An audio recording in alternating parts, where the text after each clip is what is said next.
तीन तरह के भाव होते हैं, जीवत्व, भव्यत्व, अभव्यत्व। इन तीनों को कोई बनाता नहीं है, ये हमेशा से थे, हैं और रहेंगे।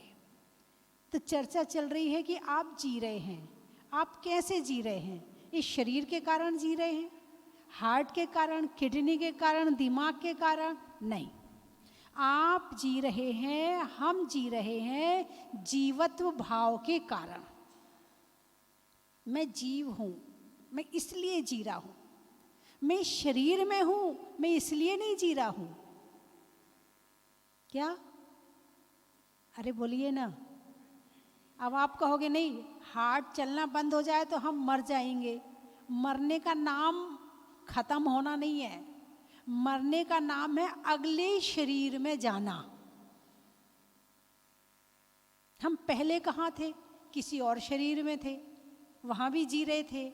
यहाँ हैं, यहाँ भी जी रहे हैं। अगले शरीर में जाएंगे, वहाँ भी जिएंगे। निगोद में थे, वहाँ भी जी रहे थे। जीना हमारा स्वभाव है।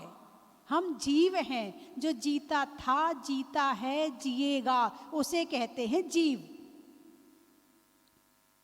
हम मरते ही नहीं हैं, हम अमर हैं।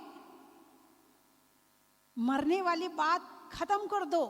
जिसको ये बात समझ में आ गई कि मैं अजर, अमर, अविनाशी हूं, फिर वो बाहर के लिए काम नहीं करेगा, फिर वो अपनी आत्मा के लिए काम करेगा। और जिसे पता है कि जो यहाँ है बस वो ही मेरा है, उसके अलावा कुछ मेरा नहीं है, तो वो केवल बाहर ही मेहनत करेगा, वो अंदर मेहनत करने वाला नहीं है।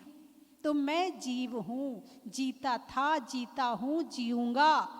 ये पारिणामिक भाव है, ये जीवत्व भाव है, इस पर ध्यान दो। बीमारी हो गई, कैंसर हो गया, किसको हुआ? आत्मा को या शरीर को? कैंसर किसको हुआ? अरे बोलिए ना। शरीर को कैंसर हुआ है। शरीर की मशीन खराब हो गई है। अब आत्मा इस शरीर में नहीं रह सकती है, क्योंकि मशीन खराब हो गई है, इसलिए उसे शरीर छोड़ना पड़ेगा। और शरीर छोड़ना पड़ेगा मतलब नया शरीर मिलेगा। अब वो अगला शरीर कैंसर रहित मिलेगा। यदि ये व्यवस्था ना हो तो आत्मा तो बहुत परेशान हो जाए। ये तो बड़ी अच्छी व्यवस्था है कि मरण है, लोग मरण से डरते हैं, जबकि मरण ही शरण है। क्या? मरण ही शरण है।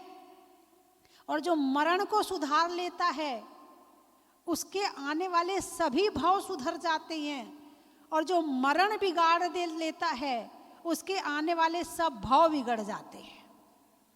साधु साधना कर रहे हैं, किस लिए कर रहे हैं?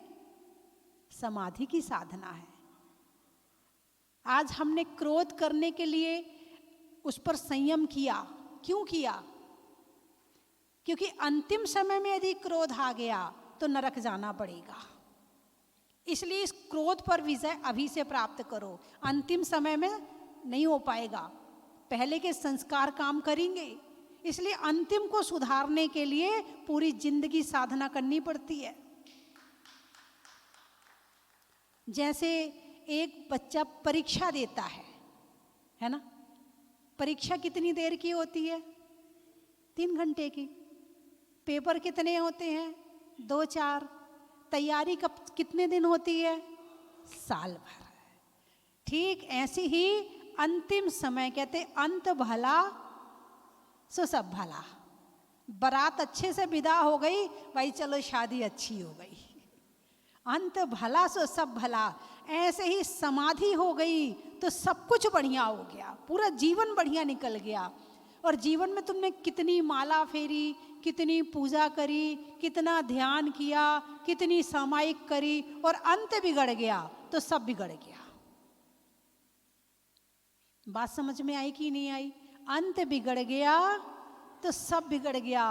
और इसकी साधना सारी जिंदगी करनी पड़ती है, तब कहीं जाके अंत सुधरता है। अभी से संयम, खाने पर संयम, ऐसा ना हो कि अंत समय में ये जिह्वा वश में ना रहे और इसके कारण से परिणाम खराब हो जाएं। अभी से इस पर संयम करो। ऐसा ना हो कि हम किसी और कारण से अपने परिणाम खराब करें और समाधि बिगड़ जाए। नहीं, अभी से सुधारना पड़ेगा। तो धर्म किस लिए है? मरण को सुधारने के लिए। एक होती है मृत्यु, एक होती है समाधि और एक होता है निर्वाण। अभी तक क्या किया है? मृत्यु। जितने भी मिथ्या दृष्टि जीव हैं सब मृत्यु को प्राप्त करते हैं, चाहे मनुष्य हो, चाहे कीड़े मकोड़े हो, चाहे नारकी हो, चाहे देव हो। यदि सम्यक दर्शन नहीं है और समाधि नहीं करी तो मृत्यु है। और मृत्यु का मतलब संसार का बढ़ना, संसार का बढ़ना। समाधि का मतलब आपने ब्रेक लगा दिया। अब एक बार समाधि होने के बाद कम से कम 3-4 भाव और अधिक से अधिक 7-8 भाव, इतने में आपको मोक्ष की प्राप्ति हो जाएगी। एक मरण बिगाड़ने पे सब कुछ बिगड़ गया। तो साधना अभी से। अब किसकी साधना? सम्यक दर्शन की साधना। तो पारिणामिक भाव में पहले भाव का नाम है जीवत्व। तुम क्यों जी रहे हो? किसके कारण जी रहे हो? किसी की दया पे नहीं जी रहे हो, किसी की कृपा पे नहीं जी रहे हो, तुम किसी और के कारण नहीं जी रहे हो, तुम अपने कारण जी रहे हो। उसमें शरीर भी अलग हो जाएगा। मैं शरीर के कारण नहीं जीता, मैं खाने के कारण नहीं जीता, मैं पीने के कारण नहीं जीता। ये तो निमित्त हैं इस शरीर को बनाए रखने के। नरक में भोजन नहीं मिलता तो क्या जीवन नहीं है? अरे बोलिए ना, नरक में भोजन नहीं मिलता तो क्या जीवन नहीं है? है, वहां भूख है, भोजन नहीं है। वहां पर भोजन नहीं मिलने के बाद भी सागरों जी लेते हैं। और यहाँ सुबह से शाम तक लगे पड़े हैं, लगे पड़े हैं, लगे पड़े, सो के उठ के शुरू होते हैं। सुबह चाय चाहिए, दूध चाहिए, नाश्ता चाहिए, फल चाहिए, ड्राई फ्रूट चाहिए, ये खाना है। अब सर्दी आ गई है तो ये बना लो, अब गर्मी आ गई है तो ये कर लो, अब ऐसा कर लो। बस लगे पड़े। पूरी एनर्जी कहाँ लगी है? खाने में लगी है। अब डॉक्टर ने कहा है कमजोरी आ रही है, थोड़ी ताकत के कैप्सूल भी खा लो, हैं, थोड़ा रात को दूध भी पीकर सो जाओ। इतना खाने के बाद भी कमजोरी। ये कमजोरी खाने की नहीं है, ये कमजोरी कर्मों की है। यदि वीर्यांतराय कर्म का क्षयोपशम हो तो 10 उपवास करने के बाद भी कमजोरी ना आए, और वीर्यांतराय कर्म का क्षयोपशम नहीं है तो पूरे प्रोटीन, पूरे विटामिन सब खाने के बाद भी कमजोरी आ जाएगी। तो हम क्यों जी रहे हैं? किसके कारण जी रहे हैं? अरे बोलिए ना, हम जी क्यों रहे हैं? हम जीव हैं, हम इसलिए जी रहे। पारिणामिक भाव का दूसरा भाव है भव्यत्व। यानी भव्य का मतलब है जो जीव सम्यक दर्शन प्राप्त कर सकता है, जो जीव मोक्ष जा सकता है, जिसके अंदर मोक्ष जाने की क्षमता है, जिसके अंदर मोक्ष जाने की योग्यता है, उसको कहते हैं भव्य। और जो जीव मोक्ष नहीं जा सकता है, सम्यक दर्शन प्राप्त नहीं कर सकता है, उसको कहते हैं अभव्य। तो आप सब कौन है? अरे बोलिए ना, हैं? भव्य हैं। क्या हैं? भव्य हैं। देवशास्त्र गुरु के भक्त हैं, सम्यक दर्शन के निकट हैं या प्राप्त किया है। हमें श्रद्धा है देवशास्त्र गुरु में, वीतरागता में हमें श्रद्धा है, इसलिए हम क्या हैं? भव्य हैं। अब आप कहोगे अभव्य और भव्य, तो भव्य कितने होंगे और अभव्य कितने होंगे? तो बताया है जितने चावल में कंकड़ हैं उतने तो हैं अभव्य, और जितने चावल हैं उतने हैं भव्य। तो हमारी गिनती तो आई जाएगी ना, अरे बोलिए ना, चावल में आ जाएंगे हम तो, है ना। तो भव्यत्व और अभव्यत्व और जीवत्व ये पारिणामिक भाव हैं, इसमें कुछ करने से नहीं होता है, ये हमेशा से थे, हैं और रहेगा। जैसे मोठ है, मोठ जानते ना, मोठ क्या कहते हैं यहाँ पर? मोठ को दाल की होती ना, वो जो साबुत होती है, साबुत दाल, दाल मोठ बोलते हैं। वो दाल मोठ में जब उसको उबालो तो नीचे 2 4 5 ऐसी मोठ होती है कि उसको कितना उबाल लो वो सीजने वाली नहीं है, और ज़्यादातर ऐसी होती है कि वो सीज जाती है। बस इतने ही अभव्य हैं, और जितने सीज गए हैं इतने भव्य हैं। तो इस तरह से जीवत्व, भव्यत्व और अभव्यत्व ये पारिणामिक भाव हैं। यदि पारिणामिक भाव की तरफ ध्यान दे कि हम जीवत्व की तरफ ध्यान दे दें तो बाहर की सब चीज अपने आप छूट जाएगी, और जब बाहर की चीजें छूटेंगी तो राग द्वेष छूटेगा, और जब राग द्वेष छूटेगा तो सम्यक दर्शन प्राप्त होगा, और जब सम्यक दर्शन प्राप्त होगा तो निश्चित ही हमारी समाधि होगी, और जब समाधि होगी तो कुछ ही भवों में हमें मोक्ष की प्राप्ति हो जाएगी।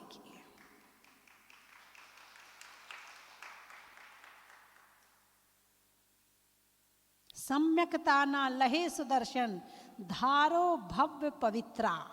हे पवित्र जीव, अभी तक यदि सम्यक दर्शन प्राप्त नहीं किया है तो धारो ऐसे प्राप्त करो सम्यक दर्शन को, क्योंकि इसके बिना मनुष्य पर्याय सार्थक होने वाली नहीं है। अगली लाइन कहते हैं, दौल समझ सुन चेत सयानो। दौल, दौलत, दौलत का नाम सुन के कैसा लगा? अच्छा लगा ना? क्या चाहिए आपको? अच्छा, व्यवहारिक बात में कह रहे अच्छा लगा। हाँ, धन का नाम सुन के तो मुंह में पानी आ ही जाता है। दौलत, दौलत राम जी ने 6 ढाला लिखी है, जिस पर चर्चा चल रही है, जिस पर प्रवचन चल रहे हैं, वो 6 ढाला दौलत राम जी ने लिखी है। दौलत राम जी एक गृहस्थ पंडित थे। क्या थे? गृहस्थ पंडित थे, घर में थे और पंडित थे। पंडित का मतलब होता है ज्ञानी। पंडित का मतलब ये जो पूजा कराने वाले होते हैं ना, ये किसी शास्त्र में इसकी व्याख्या नहीं आई है, ये कहने लगे हैं पंडित जी पंडित जी पंडित जी, मगर इनका नाम पंडित जी नहीं है। पंडित का मतलब होता है सम्यक दृष्टि। जिसको सम्यक दर्शन प्राप्त हो गया है वो सब पंडित है। हाँ दीदी जी, जिनको सम्यक दर्शन प्राप्त हो गया है वो सब पंडित है। पंडित का मतलब होता है ज्ञानी। अब तो ये पंडित बोलने में नजर केवल एक ही जगह जाती, यहाँ वाले पंडित जी, वहाँ वाले पंडित जी, वहाँ वाले पंडित जी नहीं। पंडित मरण, पंडित मरण किसका होता है? ये पंडित मरण, बाल बाल मरण, बाल मरण, बाल पंडित मरण है, पंडित मरण और पंडित मरण, ये 5 तरह का मरण होता है। तो 5 तरह के में बाल बाल मरण, बाल बाल का मतलब बच्चे बच्चे, बाल बाल का मतलब अज्ञानी, अज्ञानी या डबल अज्ञानी, अज्ञानता पे अज्ञानता, इसको कहते हैं बाल बाल मरण। दूसरा है बाल मरण, अज्ञानी का मरण। तीसरा है बाल पंडित मरण, जैसे ही आचरण आ गया, जैसे ही आचरण आ गया तो बाल पंडित हो गया। अभी आचरण नहीं आया, केवल सम्यक दर्शन प्राप्त किया है तो उसका जो मरण है वो अभी बाल मरण में ही आएगा, क्योंकि उसने अभी आचरण प्राप्त नहीं किया है, उसने धर्म को जीवन में फॉलो नहीं किया है। ज्ञान तो हो गया है, सम्यक दर्शन तो हो गया है, लेकिन चारित्र नहीं आया है। और जब चारित्र आ जाएगा तो वहाँ से पंडित की उपाधि शुरू हो जाएगी। सम्यक दर्शन आ गया, सम्यक ज्ञान आ गया, सम्यक चारित्र आ गया, एक देश व्रत आ गए। तो जो दौलत राम जी थे वो घर में रहकर त्यागी थे, व्रती थे, प्रतिमाधारी थे, वो अपना व्यापार भी करते थे और साथ में धर्म भी करते थे, चरखा चलाते थे। क्या करते थे? और ये चरखा चलाते चलाते ऐसा महान ग्रंथ लिख दिया कि आज ऐसा कोई संत नहीं होगा जिसे छह ढाला याद ना हो।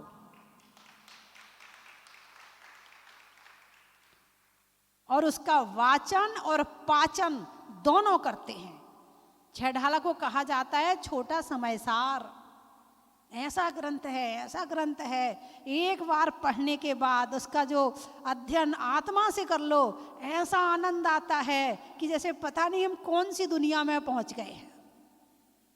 दुनिया दो तरह की है, एक शरीर की दुनिया और एक आत्मा की दुनिया। तो ये छह ढाला है ना, ये आपको शरीर की दुनिया को सुधार करके आत्मा की दुनिया में पहुंचा देती है। जब ध्यान करते हैं तो हम ज्ञान की दुनिया में पहुंचते हैं, आत्मा की दुनिया में पहुंचते हैं, और आँख खोलते हैं तो बाहर की दुनिया में पहुंच जाते हैं। बाहर की दुनिया कितनी देर के लिए है? अरे बोलिए ना, जो आपने कमाया है क्या वो आपके साथ जाएगा? नहीं, ऐसे मत कहो, ऐसी गर्दन तो कोई भी हिला देगा। इनसे अंतरात्मा से कहो और मुझे मत बताओ, ये खुद को बताना है कि जो तू कमा रहा है क्या ये तेरे साथ जाएगा? जो इतना मोह कर रहा है, जो इसके पीछे इतना पागल है, जो इससे इतने मोह में पड़ा है, क्या ये साथ जाएगा? लेकर क्या आए थे? जो चैन पहने हो वो आई थी क्या साथ में? नहीं। अंगूठी ये भी नहीं आई थी। कपड़े वपड़े कहाँ मिले? सब ये यही मिले हैं। अच्छा, और फिर जाओगे, तब जाओगे तो ये सब साथ जाएगा? मैं बार बार पूछती इस बात को और हर शहर वालों से पूछ लेती हूँ। सबको पता है कि नहीं जाएगा साथ में, सब मना करते हैं। लेकिन अभी यहाँ से बाहर निकले और ये मंदिर आते हो, पूजा करते हो, धर्म करते हो, यदि आपके साथ बाहर नहीं गया है तो अभी आपने धर्म नहीं किया है, नहीं किया। जब तक मंदिर का धर्म तुम्हारे घर में ना पहुंचे तब तक आप धर्मात्मा नहीं कहला सकते हो। धर्म शुरू होता है दुकान से, धर्म शुरू होता है रसोई से। जिसकी रसोई में धर्म है, जिसकी दुकान में धर्म है, समझना धर्म उसके पास है। और केवल मंदिर में आके पूजा कर ली और घर में धर्म नहीं है, समझना अभी धर्मात्मा नहीं है। तो ना कुछ लाए थे और ना कुछ, भाई साहब आ जाए, ना कुछ लाए थे और ना कुछ लेकर के जाना है। फिर क्या कमाया? इस दुनिया में आके खूब कमाया, क्या हीरा क्या मोती, पर पगले कफन में जेब नहीं होती। पर पगले कफन में जेब नहीं होती। हम भी कमा रहे हैं, तुम भी कमा रहे हो। बोलिए हाँ या ना? सब कमा रहे हैं, हम भी कमा रहे हैं, तुम भी कमा रहे हो। और दोनों का कमाया हुआ कर्म रूप परिवर्तित हो रहा है। हम जो कमा रहे हैं वो भी कर्म रूप परिवर्तित हो जाएगा, तुम जो कमा रहे हो वो भी कर्म रूप परिवर्तित हो जाएगा। लेकर क्या जाएंगे? कर्म। लेकर क्या जाएंगे? ये सॉफ्टवेयर, हार्डवेयर का सॉफ्टवेयर हो जाता है। जानते ना हार्डवेयर सॉफ्टवेयर? आप कहोगे माता जी कैसी बात करती है, ऐसा कौन नहीं है जो आज नहीं जानता हो, है? तो जो हार्डवेयर ये पुद्गल है ना, ये तो यही रह जाएगा। इस हार्डवेयर के कारण तुमने जो कर्म किया है, जो भाव बनाए हैं, वो तुम्हारे साथ जाएंगे। अच्छे बनाए हैं अच्छे जाएंगे, बुरे बनाए हैं बुरे जाएंगे। सॉफ्टवेयर साथ जाएगा और वहां जाकर वही हार्डवेयर के रूप में फिर परिवर्तित हो जाएगा। अच्छा होगा तो अच्छा परिवर्तित हो जाएगा, बुरा होगा बुरा परिवर्तित हो जाएगा। जैनी हो, प्रवचन सुनते हो, देवसास गुरु की संगति मिली है, इतना सब कुछ मिलने के बाद भी यदि हम अच्छा इकट्ठा ना कर पाए तो फिर समझना कि मिलना और नहीं मिलना बराबर हो गया। तो दौल समझ सुन चेत सयाने, दौलत राम जी खुद को कह रहे हैं, दूसरों को नहीं समझा रहे हैं, खुद को समझा रहे। दौल समझ सुन, हे दौलत राम सुन समझ, चेत सयाने, चेत जा सयाने, तू बहुत होशियार बनता है, तू अपनी आत्मा के कार्य में होशियार बन, तू अच्छे भाव को बनाने में होशियार बन, तू प्रभु की भक्ति में होशियार बन। ये बाहर की होशियारी तो यहीं रखी रह जाएगी। यदि अंदर के लिए तू होशियार नहीं बना तो समझना तू घाटे का सौदा कर रहा है। ये सौदा तो यहाँ फायदा दिख रहा है, लेकिन तू खुद के साथ में घाटा कर रहा है। दौल समझ सुन चेत सयाने, काल वृथा मत खो, समय को वृथा मत खो। बड़ी छोटी सी जिंदगी मिली है और इसकी भी कोई गारंटी नहीं है। आप सामान खरीदते हो तो गारंटी कार्ड आता है, 2 साल की गारंटी, 3 साल की गारंटी, 5 साल की गारंटी, गारंटी भी आती है, वारंटी भी आती है, दोनों साथ देते हैं, है ना। लेकिन जो दे रहा है और जो ले रहा है उसकी गारंटी है। जिस दुकानदार ने माल बेचा है उस दुकानदार की गारंटी की अगले पल वो वापस ले लेगा, बचेगा वो लेने के लिए। और जो ले रहा है उसकी गारंटी है। हमारा जन्म हुआ था तो हमारे जन्म के साथ कोई गारंटी कार्ड नहीं आया कि किस क्षण हमारा अंतिम क्षण हो जाए। मुस्कुराती सुबह शाम में ढली होती है, जिंदगी की पीठ पर मौत लिखी होती है, और बढ़ाना है कदम तो जल्दी जल्दी बढ़ाओ, वरना सांसों की कोई गारंटी नहीं होती है।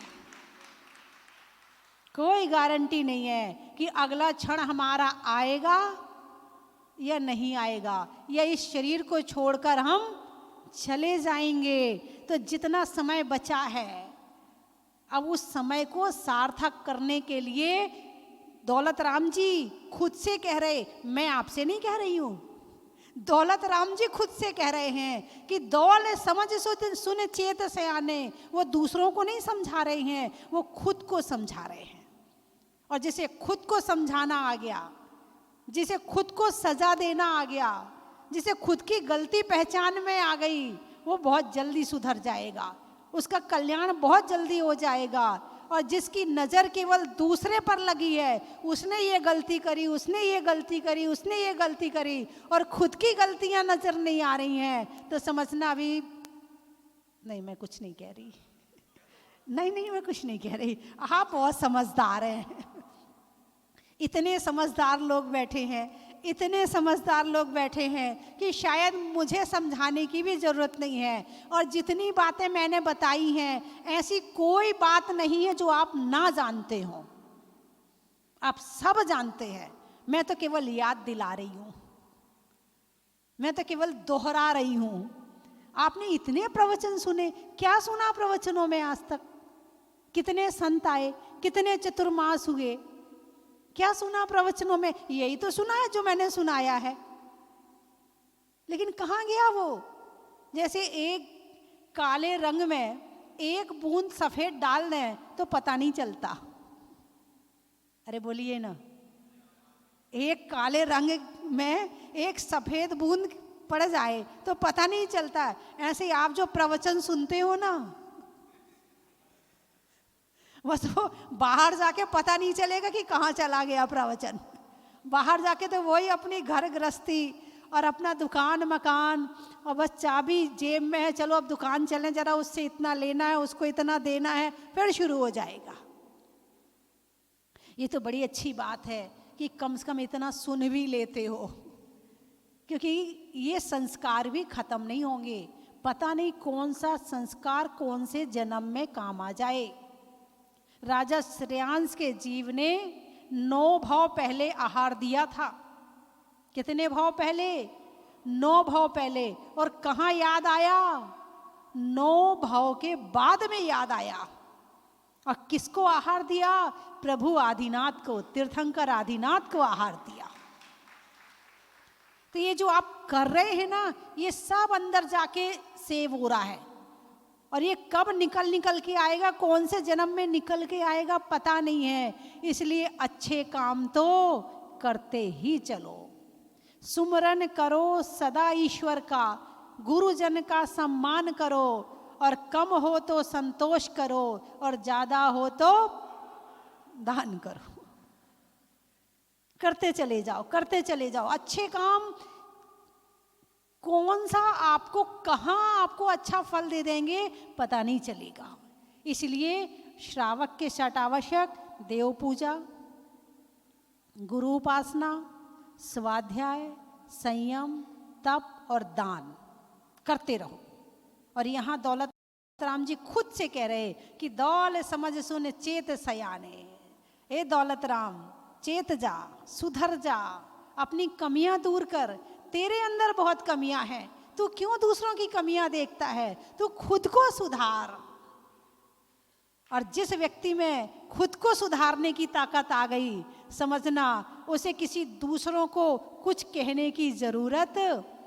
मैंने एक दिन बताया था, प्रशासन, अनुशासन और आत्मानुशासन। प्रशासन किसके लिए? पब्लिक के लिए, सरकार की तरफ से। अनुशासन किसके लिए? परिवार के लिए, परिवार को चलाने के लिए, समाज को चलाने के लिए, जिसमें लिखित में नियम नहीं होते हैं, मगर वो नियम इतने बड़े होते हैं कि लोग उन्हें तोड़ नहीं पाते। वो है अनुशासन। प्रशासन लिखित में है, अनुशासन लिखित में नहीं है। माता पिता की सेवा करना है, कौन से शास्त्र में लिखा है? कहाँ लिखा? कौन से संविधान में लिखा? नहीं लिखा है ना? लेकिन अनुशासन है। भाई वो अपने पिता की सेवा नहीं कर रहा है, जब चर्चा होगी अपने आप करेगा। लिखित में नहीं है मगर अनुशासन है। और आत्मानुशासन स्वयं के द्वारा, स्वयं के लिए जो शासन किया जाए उसे कहते हैं आत्मानुशासन। और जिसके जीवन में आत्मानुशासन जागृत हो गया, उसे किसी दूसरे को कुछ कहने की जरूरत नहीं। अब आपको माता जी को कहने की जरूरत पड़ती क्या? माता जी आपके सामायिक का समय हो गया, सामायिक करो। अरे बोलिए ना, जरूरत पड़ती क्या?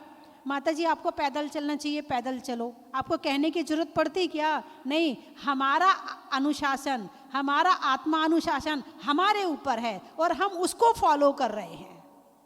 ऐसे ही श्रावक यदि आत्मानुशासन सीख जाए तो किसी दूसरे की जरूरत नहीं पड़ेगी।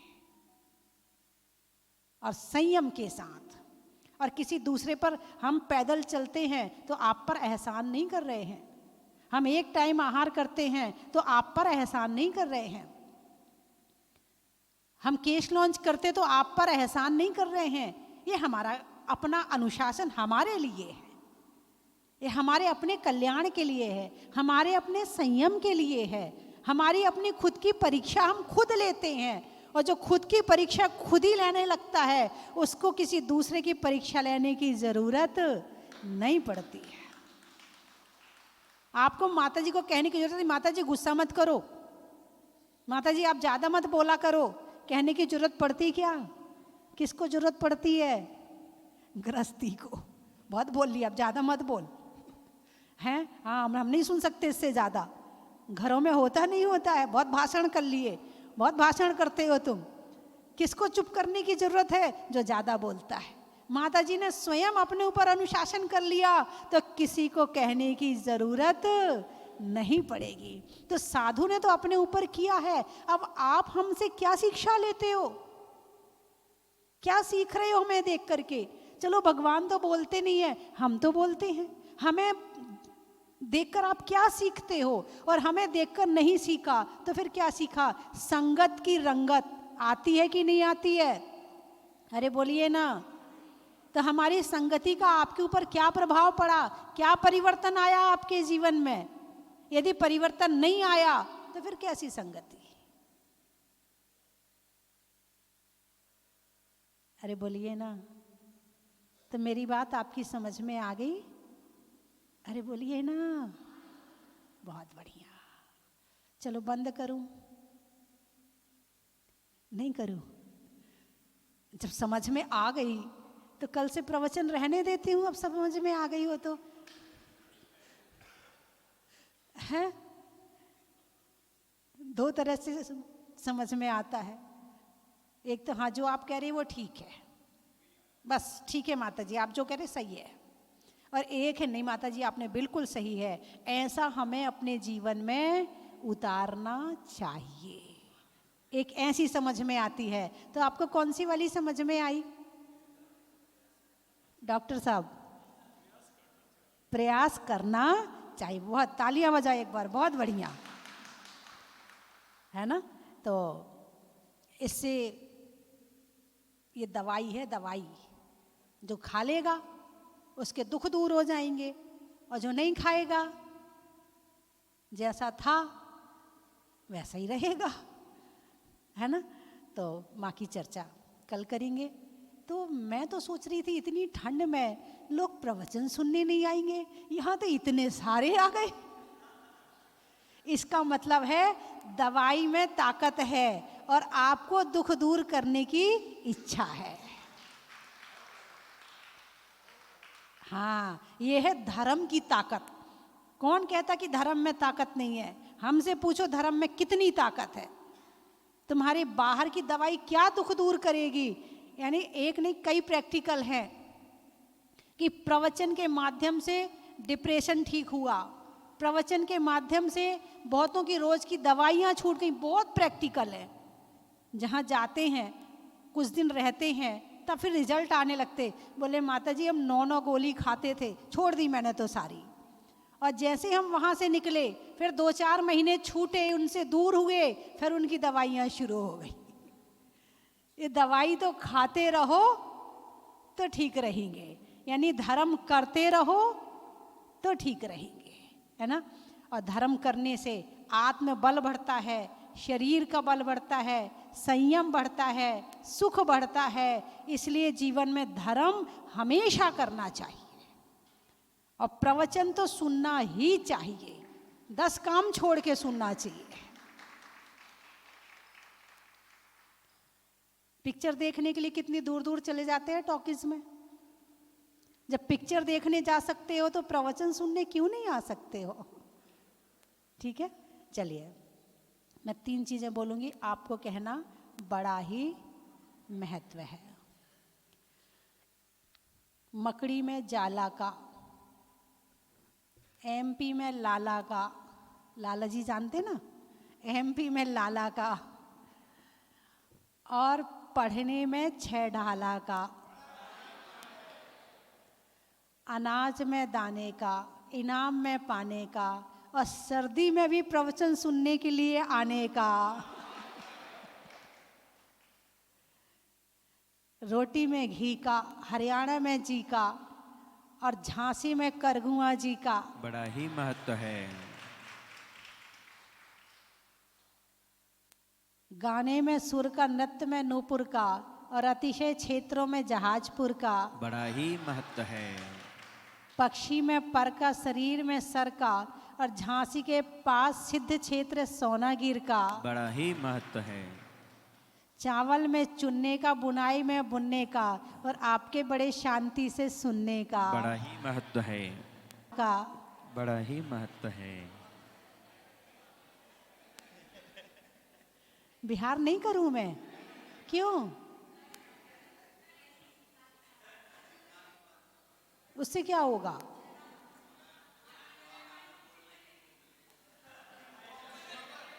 बीमारी ज्यादा है, दवाई चाहिए, दवाई चाहिए। कौन कौन खाने को तैयार है? परहेज भी करना पड़ेगा, हमारी दवाई के साथ परहेज भी होता है, प्रवचन के साथ परहेज भी मिलता है। आज ये नहीं करना, कल वो नहीं करना। कि झांसी में इतने अच्छे लोग। हाँ जी कमल जी, पहले 1 महीना पहले बुला लेते आप मुझे। अच्छा, कोशिश तो बहुत कर रहे थे मगर डेट टलती जा रही थी, डेट आगे बढ़ती जा रही थी। अब क्या करूं, सोनागिर वाले नहीं छोड़ रहे थे। बहुत बढ़िया। हाँ जी प्रवीण जी, हाँ उसी कोशिश से पधारे हैं। बिल्कुल ठीक बात है, बिल्कुल ठीक बात है। आप बार बार कोशिश करते रहे तो मेरा मन भी रहा। करगुआ जी के मुझे दर्शन करने भी थे। 30 साल पहले मैंने दर्शन किए थे, तो इसलिए मेरी भावना थी कि मैं एक बार दर्शन करूं। तो इसलिए करगुआ जी की भी भावना मेरी बन गई और मैं झांसी आ गई, जबकि मेरे रूट में नहीं था।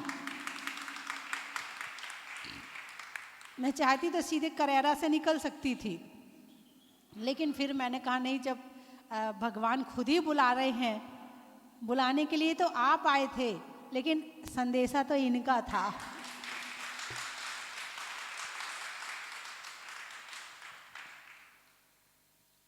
ज्योतिष में राशि का, रात्रि में शशि का और यूपी में झांसी का है। प्रयागराज से आए हैं? अच्छा। बटन में काज का, महलों में ताज का और आने वालों में प्रयागराज का। बड़ा ही महत्व है। चलिए आप शब्द बोलिए। शब्द हैं आपके पास? हैं? सांवलिया बाबा। बाबा मत कहो भगवान को, भगवान को। गली में नागर का, पानी में गागर का और आचार्यों में विद्याभूषण सन्मति सागर का। बड़ा ही महत्व है। और ज्ञान सागर का। बड़ा ही महत्व है। और चिरगांव। नदी में नाव का, शरीर में पांव का और आने वालों में चिरगांव का। अभी वो आए थे सवाई माधोपुर वाले, है यहाँ। गाने में सुर का, नृत्य में नूपुर का, आने वालों में सवाई माधोपुर का। तिरंचों में बिल्ली का, डंडा में गिल्ली का और आने वालों में दिल्ली का। बड़ा ही महत्व है। कटनी, भोजन में चटनी का, नट में नटनी का और आने वालों में कटनी का। बड़ा ही महत्व है।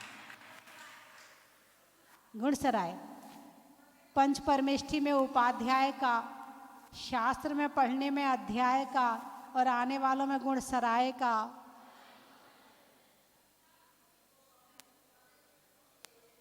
जोर से बोलो।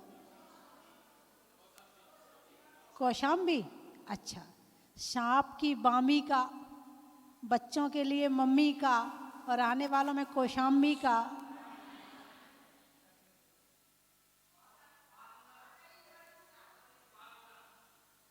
बाजना।